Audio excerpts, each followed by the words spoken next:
Hey, it's Randy from A Lot to Say podcast, and due to restrictions on video recording, this episode is audio only.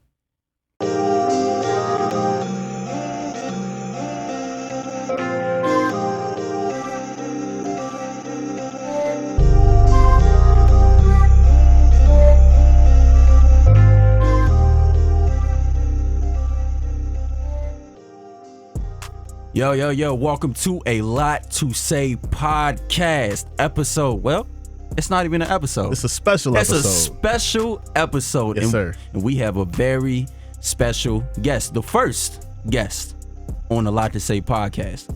Go ahead and introduce yourself. Yo, what's up, guys? My name's DeAndre. I go by Dre. I'm a good friend of Randall, and thank you for having me, guys. Really appreciate it. Most definitely. No problems. So, I mean, you had a question for us because you never met him before, so. Yeah, so just I guess how you guys met, because y'all are like childhood friends, right? Damn near. Absolutely, yeah. I got you. Pretty far back. It's been like 10 years now. Had to be 2011. Yeah. I think. Damn, yeah. It was a good time, man, but Excel Public Charter School, man. Man, that was an eventful year for us, man. It was. And first of all, we only had 20 kids in the class. Yeah, as weird as that sounds, it's not one of those types of classes, but yes. Like, yeah, it was like 20 kids in the class, so everybody knew each other, but it's like, it was always me, Randall, Josh, yeah. My man Josh, Eric. Remember Eric, man? Maurice, Mo. Yeah, it was always us, man. We had everybody, but for real, it just started off. I remember it clear as day. First day, 7th grade, we all sitting at a desk, and then we really just got to talking, and then from there, spent the next 2 years just hanging, man, getting to know each other. So yeah, man, it's been good. And then, of course, it was a period. Once we got out of middle school, I ain't hear from Brian like 6 years straight. That's typically how I go, though, bro. 6 years straight, and then we would hop on the game and stuff like that. But now you can't even do that. You gotta plan it. You gotta plan it with Randall. You gotta book an appointment with him like 2 weeks ahead of time. Hey, let him know you're a busy man, man. You're a busy man. We always got motion, man. Speaking of busy, man, and just like occupations in general, what do you do? Well, I am a firefighter, so I'm just, constant work, 24 hours a day type of thing. So, it's tiring, but I love it. Damn, you said 24-hour shifts? Yes, sir. 24 hours, bro. Absolutely. So with the 24-hour shifts, like, I guess, how do you set time aside for yourself for, like, the gym? And I mean, y'all can't see the man, bro. He got a little muscle on him, bro. He got a little muscle on him. Yes. I'm trying, man. Gotta stay cool. But typically, so I work 24 hours, then I'm off for one day. Then I work 24 hours again, then I'm off for another day. I got you. Then I work for 24 hours again, then I'm off for 4 days. So, of course, I work out at work like we do. We got our little HIIT circuit thing going on. Mm-hmm. And then on my off days, of course, I go in the gym. Like, as soon as I get off of work, I go straight to the gym. Then I got the rest of the day to myself, and that's pretty much how it goes. It works out well for me because, of course, I do have a lot of time off. So I get to spend a lot of time in the gym. That's like my happy place. Mm-hmm. Yeah. So it's like, the way I see it, having that work-life balance thing going on is it's like really important, especially for a job like that, because you essentially you see a lot of bad. I mean, you see a lot of good, but you see a lot of bad too. Yeah. So how do you with that bad and good, man, how does that even balance out? Like you said, you see a lot of stuff, man. Yeah. A whole lot. And you told me a couple of stories about it. So, I mean, how do you get that mental toughness? Well, I can say is nothing really prepares you for the stuff that you actually see there. Like, yeah, you go into that job knowing you'll see like some crazy and gnarly things, but I mean, nothing truly prepares you to see like a person in distress like that, like, or someone's family member just passed out on the floor or something like that. Like, nothing prepares you for that. So it's like, you just kind of, I would say you just have to see it a couple times, and then it just sort of just doesn't make you numb, but you just sort of get used to it. And I like I say, I try my best to really not think about certain things, like when I'm off, I'm off. Like, yeah, I don't think about separate work at all. that work, like you said, separate that work-life balance. And, being in the gym, I know me and you, we play the game a lot and stuff like that. Yes. Probably is a good stress relieving and stuff. Yeah, like you need those distractions to, help you out a little bit. Like, sometimes everybody needs a distraction, like I love my job, truly. Absolutely. But I mean, I need a distraction, it's like I got you, man. I got you. And on top of that, I was gonna add, is there a time where even you're outside of work, you're not in the gym, we're not even playing the game, does it all catch up to you? Yes it does. But I mean, I'll say this, like, man, we're up a lot, like as far as like being up in the middle of the night and all that stuff, like you're up a lot. Like, me and you talked a few weeks ago about like being fatigued and all that stuff. Man, yeah. So and that was actually one of our episodes early on, man. I remember that. Where's Friday? Check it out. Yeah. But it's like, so like there's been times where I've just been chilling and out of nowhere, I'm just like get this wave of just like tiredness. Like, man, happened to me on the way here. Actually, man. That's why I called you. I was like, man, this is I gotta have a conversation. We gotta or send something. him back with a bang or something. Yeah, drink your Zoa, man. He love them Zoas, man. He love them Zoas. I get your Zoa on me, man. Nah, I'm telling you, but I understand that, man. Like, you really day in, day out, trying to save lives, trying to, be that savior for everybody. So I believe you had a question about trying to save everybody. Yeah, what it's called is called savior syndrome. Ooh. And savior syndrome is being in a constant feeling or a need to save everyone and to save, fix them, help them with their problems, essentially. So I guess, what do y'all think about savior syndrome? Is it a thing for y'all? Have you heard it before? Or, what y'all think?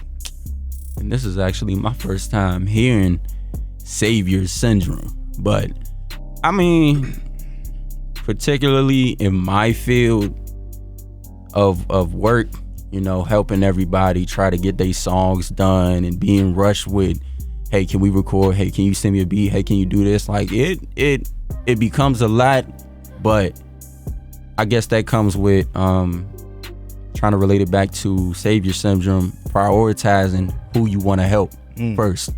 So I guess, in a sense, just got to prioritize who you want to help, in my opinion, in my field. But I know it's a lot different for you. Yeah. You can't really pick and choose who you want to save. Yeah. Yeah. And that's, excuse me. And that's like the hard part, man. Like what you said, like for you have to prioritize. But for me, like, I really can't pick and choose who I want to save. But like, I also go into that mindset of knowing that you can't save everyone.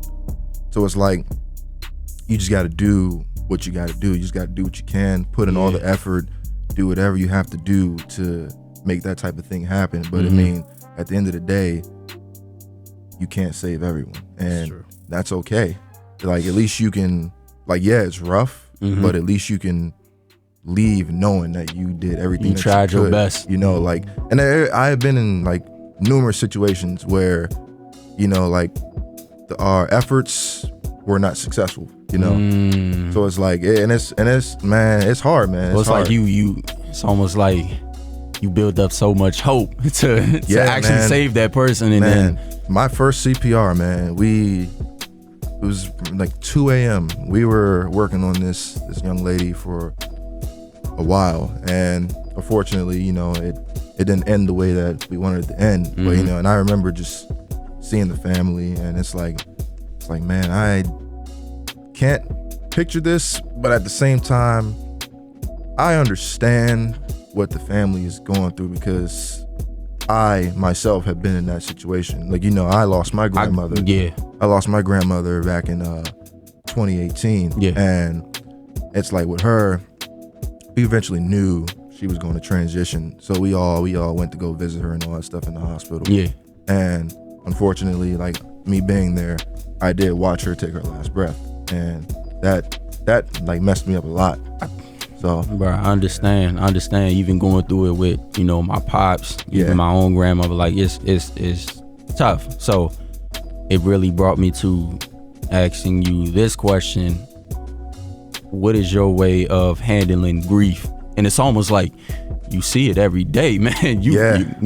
So, I mean, my way of handling grief is honestly, I play video games, I work out, I hang out with my friends, you know, I go out and have fun, you know, but I don't like try to poison myself or anything like that, you know, like I legit want to go ahead and have fun, live, you know, like life type, you know, like I'll go on a run and, you know, just run like a good 4 or 5 like you said, miles. A lot of these things clear your mind up, and I know, you know, me personally, you don't want to keep burying you down so much, you know, weight. But I feel like because we're so active, especially you know, it all filters out, and that's how you know, get your balance off of that. You go in, like, this is why I enjoy having 4 days off, because it's like it's necessary, honestly. Because it's not just like it's not just a relaxation for your body, it's also a relaxation for your mind. You know, your mind is like the most important thing, because that can either make or break you. Like, some people, it's a constant battle between their mind and themselves, and it's like, you don't have a positive mind, your body's gonna react to it. Sure. Absolutely. And just to speak on that a little bit, you know it, I used to talk to y'all about it all the time. Yes, sir. Filtering out, you know, just thinking negatively every day, every day, soon as you wake up. But once you realize how to fight your own issues and stuff, then you become mentally tougher, and then you'll be able to elevate yourself to that next level. Absolutely. So question for you, Dre. I got one for you. You know, do you ever, you know, sit back after a day or two and say, dang, I wish I could have did this a little bit better? Or, you know, in that situation that you were talking about where you weren't able to save that particular person, do you reflect on it and say, this is what I should have did better? Honestly, no. And the reason I say that is because, yes, you got to do everything right, but no matter what, you can do everything right and things can still go wrong, especially in that profession. But it's like, at the end of the day, like, even if you do like make a mistake or anything like that, a mistake is not a bad thing, you know, like, failure and mistakes aren't a bad thing. Like, the way I look at it is, failure is just a lesson. Like, it's just another way for you to learn. So in that case, do I ever just sit back and tell myself that I could have done this differently? Honestly, no, because it's like, man, I mean, like, for us, we have like specific protocols and guidelines that we have to follow. So you have no choice but to get everything right. Right. But it's like, no matter what, it's like the majority of the time you can do everything right, you're not gonna get that result that you want. So it's almost like of course, living with no regrets, trying to stay in the present moment at all times, and really just keep moving forward. Yeah, because it's always going to be another challenge ahead. Absolutely, and it's a challenge every day. Like, I mean, going in and having to, you know, run the calls is fun and all, but I mean, like, it's those types of calls that you do get. It's like you know, dang, it's a challenge. So now, let's say you get one of those serious, very serious calls. On the way there, what's going through your head? Oh man, like 100 different things, man. I tell you, my heart's always racing. Like, I may seem cool and calm and collected. Dang, going right. But my guy, like on the way to like a fire or something, I am nervous. Wow. Like I am absolutely nervous. And it's not fear. It's just that adrenaline. It's the adrenaline, you know, like I am like, nervous. Okay. And I'm like, man, I'm just like heart racing and all that stuff. Right, it's about to be game time. We gotta. My way of dealing with that, I just close my eyes. I take my headset off because we have our headsets in, and I take my headset off and I close my eyes and I just breathe. And then I put my headset back on and we get right back at it. And as soon as I get out, it's time to go to work. But I like that. That was very cinematic. Like I just imagined that as a movie scene. I like that, man. I rehearsed that on the way here. Man, you need a documentary, man. I like for real. that. We gonna get him a documentary. I like that. So, you know, I kind of want to bring it back to Savior Syndrome for me because y'all talked so about it. Definitely. When I first heard of it, I'm a huge, and y'all gonna hear it now. This is the nerd coming out in me. Like, Okay. I do a lot of comic books and you know, the movies and stuff like that. For sure. So when I heard Savior Syndrome for the first time, first thing I thought about was a superhero.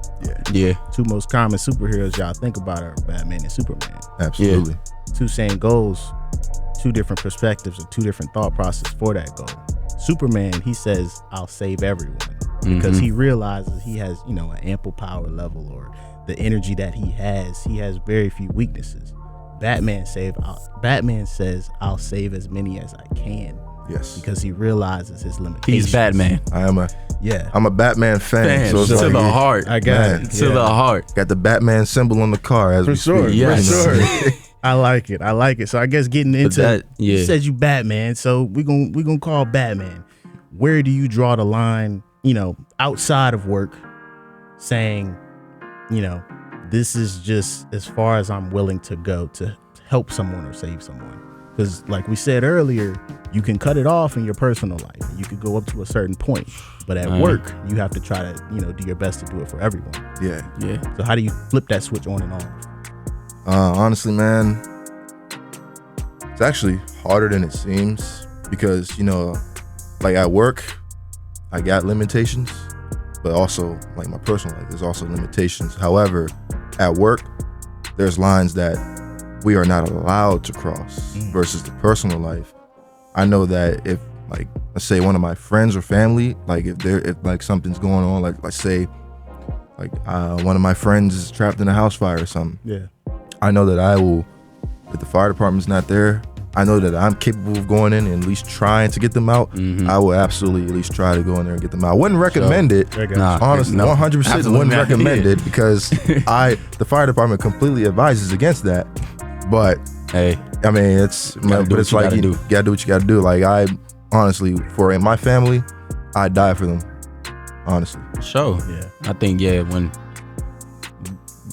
back to that like adrenaline rush, man, when say if it's a situation like that, you definitely gonna do what you need to do, but also thinking strategically, knowing what you know. And that's like our job, man, like thinking strategically, because it's like there's a lot of, it's not just, put your gear on and go pull the hose, put the fire out. Like it's a lot of different tactics to it, man. Like you gotta think of the size of the structure, you gotta think of like the divisions, like the floor levels and all that stuff. You gotta think of where the fire is located. Like, you know, because you can literally walk right in and not see any fire, right? And the whole time the fire's probably right below you. And that's like the most dangerous thing about our job is like basement fires. Like those can do some serious damage. Like the situation in Baltimore. Yeah. Man, I went to the funeral for those firefighters in Baltimore. It was a huge eye opener. And honestly, that incident scared me because I looked at the reality of it. I'm like, this is gonna be me. Like, not saying that I'm gonna die in the line of duty, because I don't want to, but this is my job. That's gonna be my job. Like, I could potentially be put in a situation like that at any given day. It's a pretty broad field. Yeah. Not just like you said, just putting out fires, right? Yeah. It's more than that. You have to be able to think strategically, communicate with people well, try to get people out of bad situations. Teamwork, exactly. Teamwork. Yeah, teamwork. So with that, what is, if you want to talk about it, one of your most memorable experiences or multiple experiences, you know, being on a firefighter? All right, so I got a good one actually. So this one came out. This was actually a couple weeks ago. So I was on the ambulance that day, and we got a call at it was like a alternative school, we'll say. Okay. And it's for a kid who was having a medical emergency, got kicked in the stomach or something. Yeah, something like that. Don't laugh. Why? I don't know. I don't know. I just run the calls. He just responds to the call. We don't ask questions. We just go to the call. That's it. Okay. But funny. So we pull up there. The little CAD system, that's our little computer that gives us all the updates and everything. Yeah. Did not update. So we get there and I'm like, pull up to the school. I'm like, why are the cops here? I'm like, so I tell my partner, she's driving me. I'm like, why are the cops here? She's like, oh, I don't know. So we get out, get the stretcher and everything. I go in, the guys on the engine come out and help my partner out. And I go in and I walk into the classroom. So I'm expecting to find just some kid on the ground holding his stomach. Yeah. You know, just got kicked in the stomach, obviously. Complete opposite. I open the door and there's just like Legos and stuff being thrown all over the places, tables flipped over and all that stuff. And I'm like, what the heck happened? Like, looked like the kid turned into like King Kong or something and just like destroyed the classroom. Oh my God. So I go in there and this kid is like furious. Like, I mean, this kid's like 7 years old, bro, yelling so much curse words out the window and all that stuff. I'm like, you didn't even know he knew that. that's why I was like, man, my mom would have beat the mess out of me, bro. But like, so get in there, all the teachers and all that stuff are like afraid of this kid, and I'm like, okay, so little black kid. All right. Okay. Yeah, I'm with you. Yeah. So cops are in there, ready to just. You already know. Be cops. Already know, bro. You know, so get in there and I ask what happened, and they tell me what happened. So then I was finally able to calm the kid down and talk to him. You know, like hey, what's going on? Yeah. You know, and I had a little conversation with him, and I started asking him like, hey, what do you want to be when you grow up? And he's like, a football player. I'm like, you know, you got to be really tough to be a football player. So then,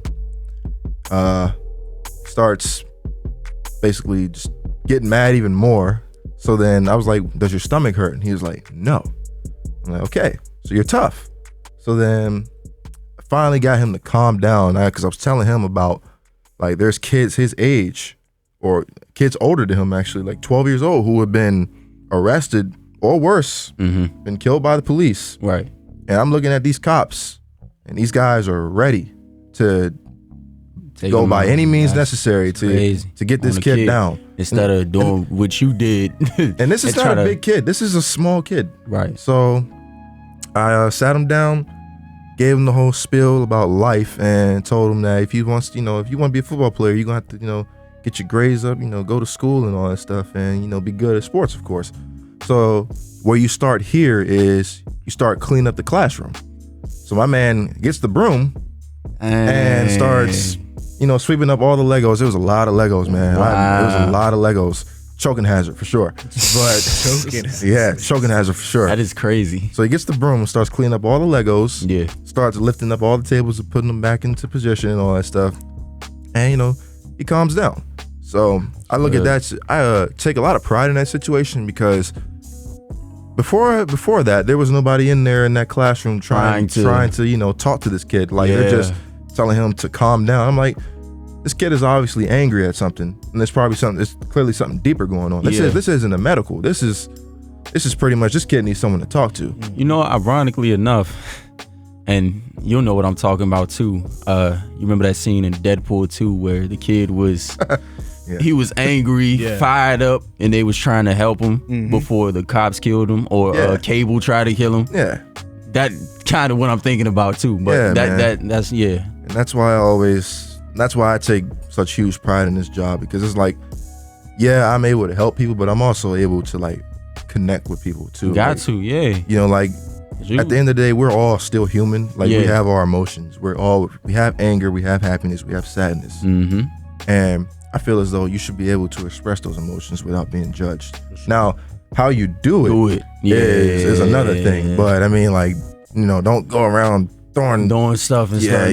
Throwing chairs out the window and all that stuff. That's definitely one thing I picked up in the past year. It's about not losing yourself, focusing on one emotion, or focusing on something that already happened, back to having regrets and stuff. Try not to have them. So once you have that, let's say once you're awake, Yeah. enough to understand yourself and your emotions, you'll understand how to control them. And you know what's really beautiful about that? So when I was a kid, I had gotten, I forgot what I was mad at. I was like 10, you know, it's a little douchebag, you know.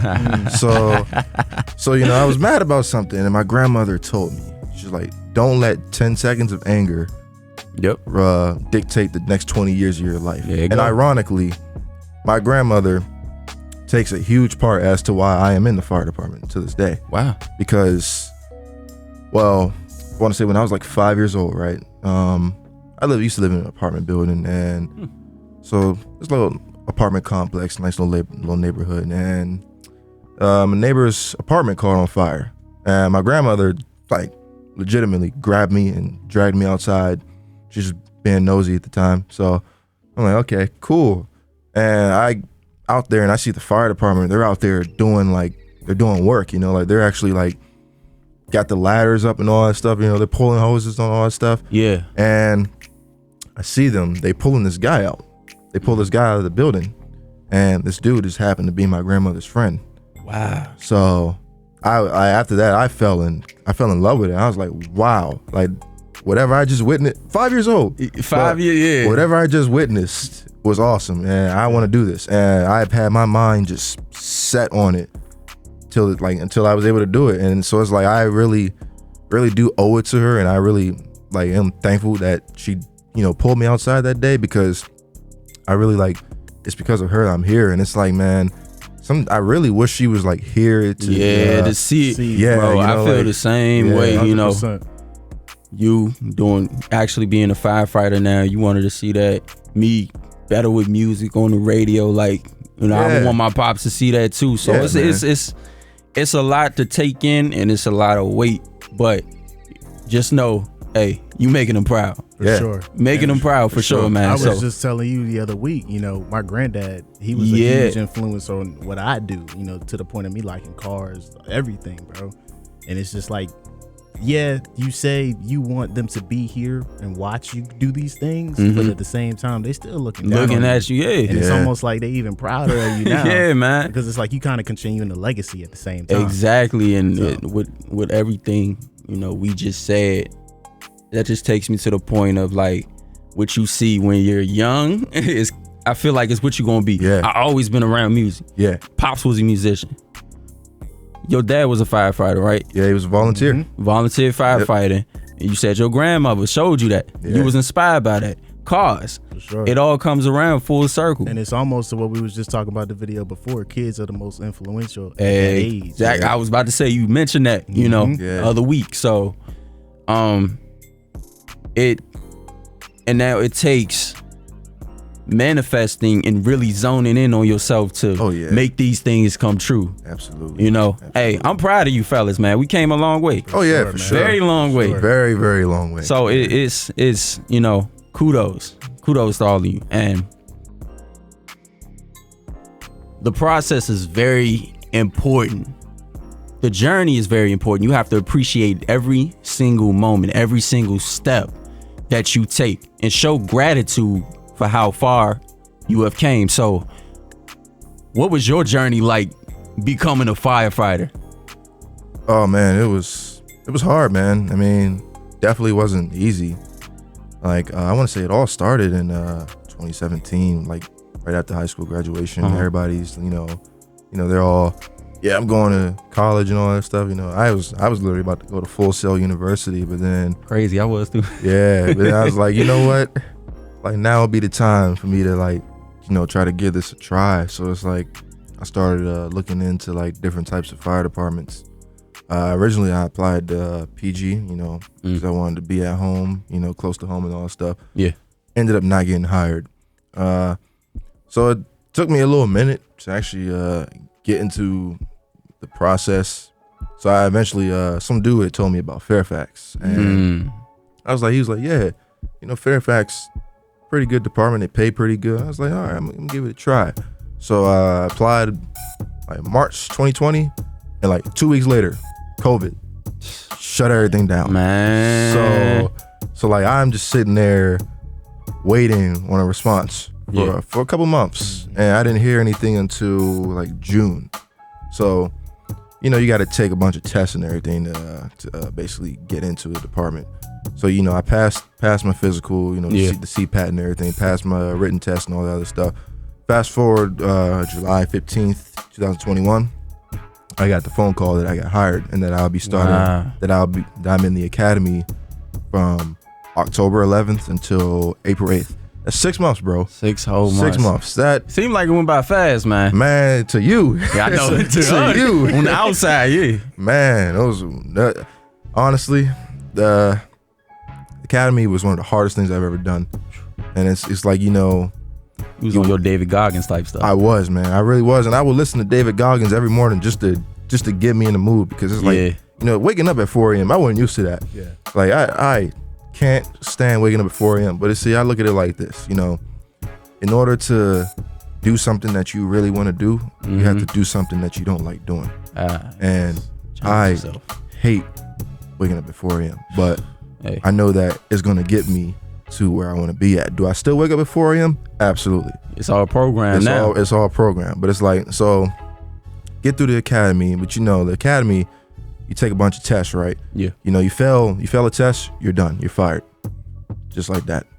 So it's like, you're taking a test, you know, you're taking all your tests and everything, you know, sweating, nervous and all that stuff. You're like, you know, I ain't trying to lose my job, man. I wanted this my whole life. Yeah. Luckily, I passed everything on the first attempt. Thank God. And was it like a time period before you can try again? Yeah, I'm not sure how long the time period is, but I'm gonna say you can probably start again, probably in a few months, max. I think. I don't know. I'd be hurt. I know, man. It's like because I already quit my previous job before that, so I'm like, man, if I lose this, then I got nothing. Yeah. You know, sometimes when you do stuff like that and step out on that whim of faith, it kind of gives you no reason but to succeed. Yeah, like you got no choice but to just keep going, you know. So I'm like, yeah, I just got to keep going, and made it through. And like, they test you physically, they test you mentally, and they'll even test you emotionally. And it's like, they will break you down and build you back up, because that's exactly how the job is. The job, it prepares you for a job that can potentially break you down, and then, but that job's not going to build you back up. You have to build yourself back up. Yeah. So it's like, you know, getting through that, it was not easy, but I mean, I pat myself on the back every day because I made it through. Like, when I graduated, man, I was relieved. Like, I walked out, I seen my whole family just sitting on the stage up there. And I'm like, man, this is awesome. And of course, I felt my dad and my grandmother's presence with me too. It felt amazing. But then it's like, when they want you to basically go on the microphone and announce where you're from and where you're going, right? You know me, I suck in front of crowds. I didn't butcher it, but I really had to rehearse that before. I would too, bro. I was like, I would too, bro. DeAndre F. Glad, Prince George's County, Maryland, Company 427B shift. I'm like, okay, cool. And went up there, froze for like 3 seconds. I looked at the crowd and I was like, man, that's a lot of people. Hey, but you played it off. Taking it in. Played it off, man. Just played it off. I was smooth with it, you know. You had to wipe that tear off your face. I was like, yeah, wipe this is tear. Yes. This is nothing. This is nothing. I've done this before. Nothing. Haven't done it before. Hey, yo. Yeah, it was a long journey, man. Like you said, but now you taking every single moment through your training, through those trials and tribulations, and even, like you said, before even being in an academy, quitting your job to go take that next step in your life. Like, you're already taking a leap of faith right there, just by like quitting your job and going something that isn't guaranteed. Yeah. But it's like, and that's how I feel like for me, coming down, you know, where I'm at, taking that huge pay cut. I really had to start flat. Yeah. Start flat. But you came a long way too, man. Came a very long way because I saw that the opportunity was worth more than the money. Yes. Look what you're doing now, man. Yeah, I mean, look where we at now. We wouldn't be able to do this without you and your platform. Yeah, man. Exactly. You feel me? Like you, and to think, it all started in the gym. Yeah. I've heard that story between you two. Yeah, I've seen that. Gym, you guys like just came up with this in the gym. It was good. It was, you know, and that's something just to dabble on that topic, not to go off too far, but you know, that's all a part of the journey, because once he said a lot to say, that resonated. And now look at where we at. We're giving people a platform to talk about their story. Yeah. Think about how far it can go. Exactly. And and I'm glad we have you here for our first guest, because as a first responder, everybody is not gonna know what y'all go through on a daily basis. They only from the outside looking in. I wouldn't have known half the stuff if you didn't, you know, tell me. I mean, people thank us all the time, but I mean, I'm like, I always tell them, like, you don't have to thank me. Like, they'll say, oh, thank you for like, you know, saving my life or whatever. I'm like, you don't have to thank me, man. Like, it's even if I wasn't getting paid to do this, I'd still probably be doing this. Yeah, like, see, and that's how you know you really love what you do. Yeah, and that's the beauty of it. Like, I never look at it from like a financial standpoint.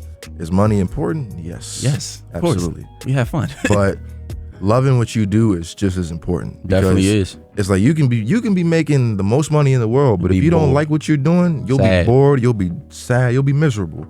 You'll never be happy. But it's like, if you're happy and you're getting paid good, then it's like, hey, you don't get no better than that. You know what I'm saying? Yeah. And I want to talk about your journey, man. Like, I've seen, bro, from start. I've seen you from the start, bro. You've seen all the phases, man. Like, I'm proud of you, bro, because I appreciate it. Like, you faced all types of adversity. Oh my goodness. And you overcame all of it. Like, that's not easy, bro. It's not, and I'm glad I have friends like you two, and even the friends we have, and you know, from our other, you know, different places, because I don't think without y'all, man, I don't know where I would be. Probably gone, because you know, I was in a deep place. Yeah, man. So I'm glad that I over time started to look back at the good things that happened and appreciated the journey even more, and took it one day at a time. Because now I'm at this place where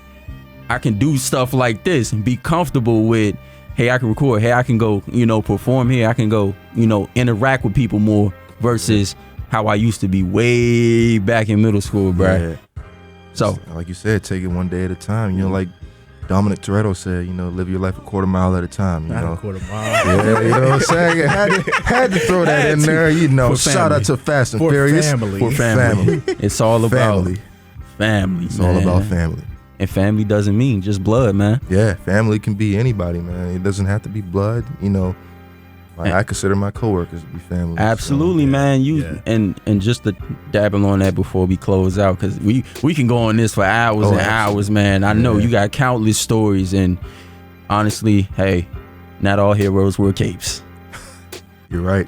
They wear fire gear. Some of them wear helmets. There you go. But definitely, man, we appreciate you coming up here. You came a long way to come up here, and we definitely appreciate it, especially you being our very first guest. Oh yeah, very first guest. You really broke it down to us, and we're happy to get a glimpse of your life.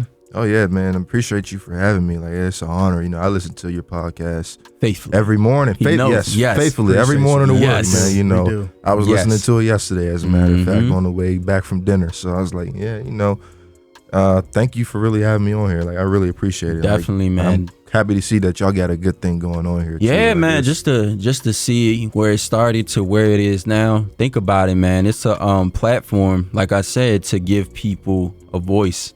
Yes. People are so, you know, you never know what somebody is going through.